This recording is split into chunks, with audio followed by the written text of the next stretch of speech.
That never was so. Wasn't literal birth pains. Now it's birth pains to get this thing right. Now why dost thou cry aloud? Is there no king in thee? Is thy counselor perish? For pains have taken thee as a woman in travail. Pains have taken us. We're going to see why the pains really have taken us. Go ahead. Be in pain and labor to bring forth, O daughter of Zion, like a woman in travail. See, that's what we're doing right now. We still laboring to bring forth. We still laboring to be what God intended us to be. We still labor even to be his bride. He said, like a woman in travail. Go ahead. For now shalt thou go forth out of the city, and thou shalt dwell in the field, and thou shalt go even to Babylon. There shalt thou be delivered. There the Lord shall redeem thee from the hand of thy enemies. See, this is the pain. He said, look, you labor to bring forth, for you are now going to go forth out of the city. You're going to dwell in the field. You're going to go even to slavery. Talking about, he said, Babylon. That's when they went into Babylon into slavery. And we went, he told you, so in other places we was going to be in slavery all over the world. And that's the way it is to this day. So we still got great travail. But you think if Jesus said he was only sent to the lost sheep of the house of Israel, if he's the bridegroom and Israel's his bride, you think it's going to be like this forever? Eventually he going to change it. See, most people don't know that that's the main purpose of Jesus making a second coming. He got to come and recoup his bride. He got to come and straighten Israel out. So you don't understand that if you think Israel been done away with. You don't understand his mission at all. So that's why you'll believe in a secret rapture to heaven when that's not nowhere in the Bible. It's not in the Bible at all. Jesus' mission is to come get his bride. You don't get no more intimate than a man and his wife. And you going to tell him that she ain't his wife no more. That don't work with the Lord. But now he did give us up for a time, and we're going to see why he gave us up. It wasn't for nothing he did. It was for our disobedience. So he did give us up for a time. That's what the pains is all about.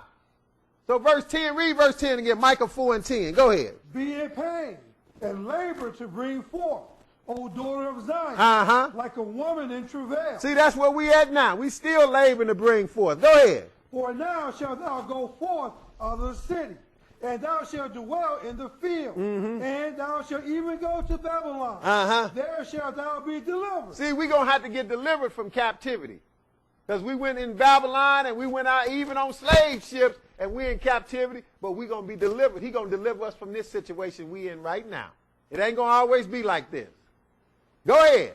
There the Lord shall redeem thee from the hand of thy enemies. See, he ain't going to let you stay in the hand of your enemies. But go ahead. And see, this have fooled people because God gave his people up that made them think he's not dealing with them at all anymore.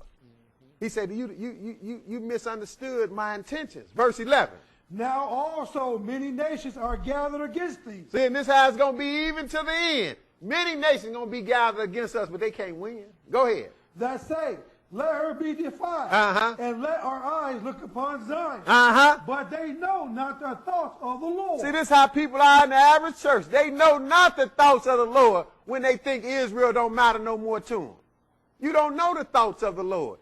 He just gave us up for a time, not permanently. He always had intentions to recoup his bride. That's why Jesus came on a mission at his first coming to do it, and he started the process and even had to die for Israel first, then everybody else, to get us from under sins. And he said he was going to give us up for a time, and then he's going to come back and put it all back together. So that's what he's saying. He said, verse 12, read it again. But they know not the thoughts of the Lord. Go ahead. Neither understand they his counsel. For he shall gather them as the sheaves into the floor. See, he going to gather them as sheaves into the floor, talking about the ones that's fighting against him. He going to deal with them.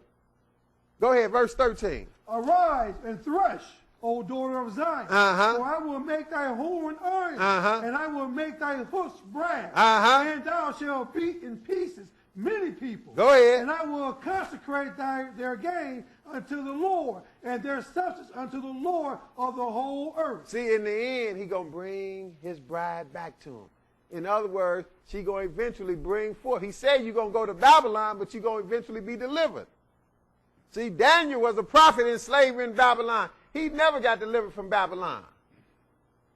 So, but eventually, all that went into slavery going to get brought back. But now let's go to Isaiah 50. Let's see why this is, really.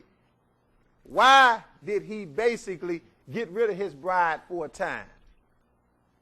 Then we'll get to show that it wasn't permanent. That's what fooled people, though. They see that God cast away Israel for a time, and they think it was permanent, and think now it turned over to the hand of the church. Now Israel is still the church. He don't change. He is the same yesterday, today, and forever. Isaiah 50:1. Go ahead. Thus said the Lord, where is the bill of your mother's divorcement, whom I have put away? Or which of my creditors is it to whom I have sold you? Go ahead. Behold, for your iniquities I have ye sold yourselves, and for your transgressions is your mother put away. See, the Lord is saying, he letting it be known, he didn't just get rid of his bride. He said, where's the bill of your mother's divorcement, whom I have put away? Or which of my creditors to whom I've sold you? So he said, look, it wasn't nothing I did. I didn't just give you a bill of divorcement. He said, I didn't just sell you because I had some bills to pay.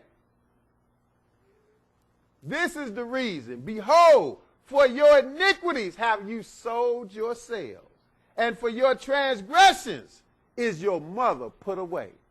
He said, this is why I'm doing you like this, because you was disobedient to me. And he likened it just like a man and his wife. Just like a woman that cheat on her husband. And God is much nicer than a natural man, because a natural man won't never have no forgiveness.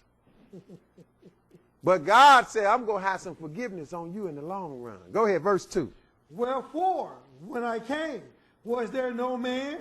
When I called, was there none to answer? Go ahead. Is my hand shortened at all, that it cannot redeem? Go ahead. Or have I no power to deliver? Go ahead. Behold, at my rebuke I dry up sea. I make the rivers a wilderness.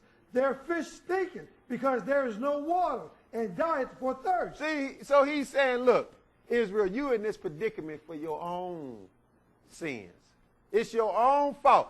Just like that's why we ain't blaming nobody for us even being in slavery and being mistreated. We're not like a lot of Israelites. We talking about all the white man doing this, the white man doing it. Look, you did it to yourself.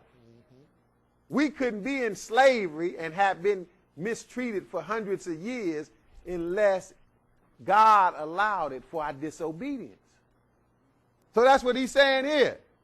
He said, when I came, there was no man. When I called, there was none to answer, because we all messed up. So he said, is my hand shortened at all that it cannot redeem? The Lord said, look, it ain't like I can't redeem you. But you don't want me to redeem you because you still walk contrary to me and disobey me.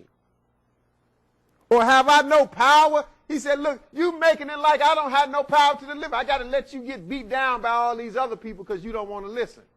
It's making me look bad, he's saying. It's making me look weak, like I don't have no power. I could have been delivered you, he really saying. Jesus even said that in Matthew 23, around verse 37, he said, how long I would have gathered you as a mother hen gathered her chicks under her wings, but you would not. He said, now you're going to have to wait to the end now.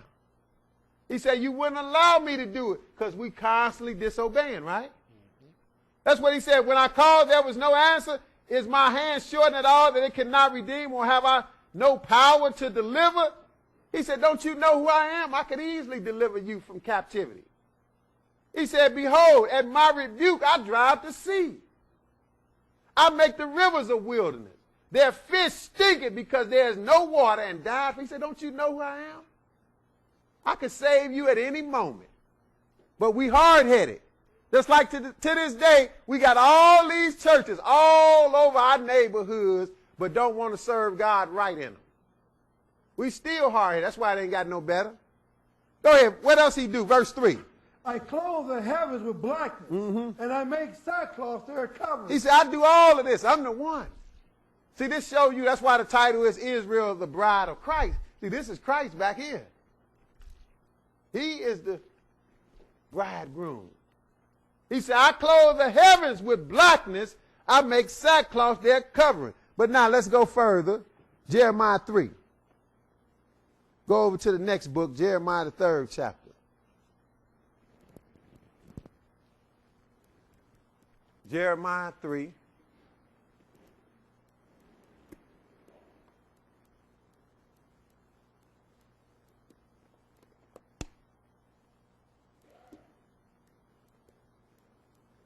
And we're going to pick it up at verse 7. Jeremiah 3 and verse 7. Okay, go ahead. And I said, after she had done all these things, turn thou unto me. But she returned not, and her treacherous sister Judah saw it. And I said, when I was caused whereby backsliding Israel committed adultery, I had put her away, and given her a bill of divorcement.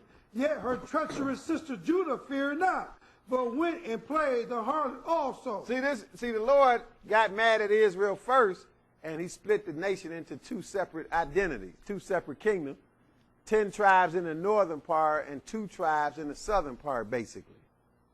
And the northern part was retained the name of Israel, and the southern part was called Judah. But they still all Israel. But he had split them. So they had their separate identities. They even had separate kings. That's why you read in Kings and Chronicles, the king of Israel, the king of Israel. Then sometimes you read about the king of Judah, the king of Judah. Because they had their separate kings, even though they all Israelite. Now, we was on our way out then because we were split as a nation. So the 10 tribes called Israel, or sometimes Ephraim in the north, they start sinning against God right away. Immediately they start sinning and got in trouble with God. So we got, the 10 tribes got put away first. He said in verse 7, and I said, after all she had done all these things, turned thou unto me, but she returned not, and her treacherous sister Judah saw it. Judah is the southern fraction. And I saw when for all the causes whereby backsliding Israel committed adultery, I put her away. See, he's steadily referring to his people as his wife. This is some kind of relationship. And you going to say that Israel don't matter to him no more? He going through all this trouble to let you know about this relationship? No, Israel is still his bride to this day. He just got upset and put us away for a time. But he always intended to take his bride back. So he said, I put Israel away for committing adultery, and I gave her a bill of divorcement. Yet her treacherous sister Judah feared not. See, Judah didn't take no heed to that. That was a warning for them. But went and played the harlot also. See, they lasted longer, but they played the harlot. Go ahead, verse 9, Jeremiah 3 and 9. Go ahead. And it came to pass through the likeness of her whoredom that she defiled the land and committed adultery with stones and with stocks. See, that's what Judah did. So everybody messed up. That's why all of us are in captivity now. Started with the 10 tribes, but it trickled down to the southern tribes, and they end up in slavery too. Jesus put the nail in the coffin when he prophesied that Jerusalem was going to get surrounded, and the rest of the people that was left was going to get taken out into slavery, into captivity, taken captive to all nations. He said in Luke 21, verse 24, you're going to be led away captive into all nations. So he put all of Israel away. Put us all away. He said, verse 9, it came to pass through the lightness of her whoredoms that she defiled the land and committed adultery with stones and stocks. He's talking about false worship. Stones and stocks. To this day, we put a tree in our house every year and don't even know why. That's a stock. You still worshiping the stock. And people get upset when they tell you tell them they worshiping a tree. I ain't worshiping no tree. Why you putting your house in and decorate it? You can't tell me why. And you saying it's about God's birthday, so you worship it. He said, I don't really worship it. I just do that, I just do that. And then you catch them. You say, well, some people even sing to the tree. Oh, no, I don't do that. But somebody do it. Oh, Christmas tree, oh, Christmas tree.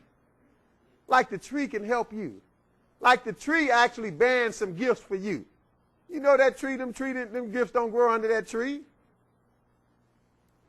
But that's what he said. Stones and stocks, right?